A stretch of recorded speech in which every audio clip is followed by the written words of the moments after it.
ஆசி கங்கையின் புனிதமிகு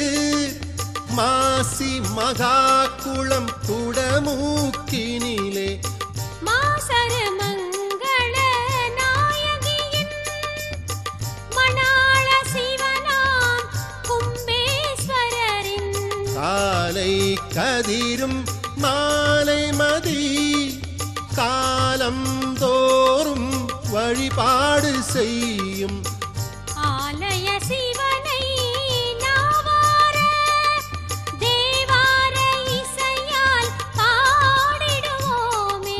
சிவாய நம ஓம் சிவாய நம ஓம் நம சிவாய சிவ சிவாய நம ஓம் சிவாய நம ஓம் சிவாய நம ஓம் நம சிவாய சிவ சிவாய நம